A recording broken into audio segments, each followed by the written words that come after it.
Think जब भी आप नेटफ्लिक्स, जियो हॉटस्टार, इवन यूट्यूब पर से वीडियो डाउनलोड करते हैं तो आपकी फाइल मैनेजर या गैलरी में क्यों नहीं दिखाई पड़ती है?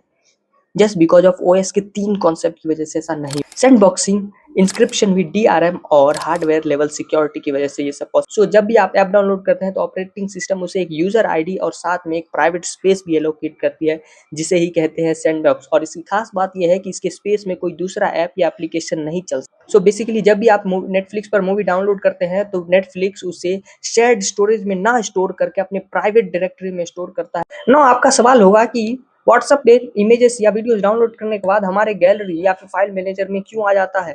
सो इसका सिंपल सा जवाब है, ऐप डिजाइन करने के टाइम पे ही ये डिसाइड किया जाता है कि इसे शेयर्ड स्टोरेज में डाउनलोड कराना है या फिर अपनी प्राइवेट स्पेस में डाउनलोड कराना है। नाउ यू नो कि ऑपरेटिंग सिस्टम में सुपर यूजर एक ऐसा यूजर है जो हर चीज को एक्सेस कर सकता है, उसके पास प्राइवेट स्पेस की भी एक्सेस होती है। नाउ इफ यू थिंक कि मोबाइल को रूट कर देने से यानी सुपर यूजर आप खुद बन जाओगे, आप सुपर यूजर यानी ओएस के बॉस बन जाते हो और आप उसे मैनिपुलेट करके उस प्राइवेट स्पेस को एक्सेस कर पाते हो और उस मूवी के फाइल की डेटा को एक्सट्रैक्ट कर पाते हो, तो क्या उसके बाद मूवी चल पाएगी?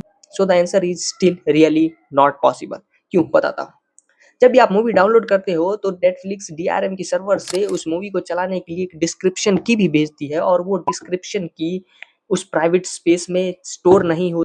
मोबाइल के सीपीयू के प्रोसेसर के सबसे सिक्योर पार्ट में, दैट इज टीईई, जिसका मतलब होता है ट्रस्टेड एग्जीक्यूशन एनवायरनमेंट, जो कि खुद में एक ऑपरेटिंग सिस्टम है एंड इसे कोई भी सुपर यूजर भी एक्सेस नहीं कर सकता। अगर आपके पास वो फाइल आ भी गई है तो वो एक स्क्रैप कबाड़ा जैसी फाइल होगी जिसे आप चला नहीं पाओगे, क्योंकि उसके डिस्क्रिप्शन की आपके पास नहीं है। सो फिर भी हैकर्स मूवी के रिलीज होते ही अगले दिन एचडी प्रिंट में कैसे लीक कर देते हैं? Will know this in next video.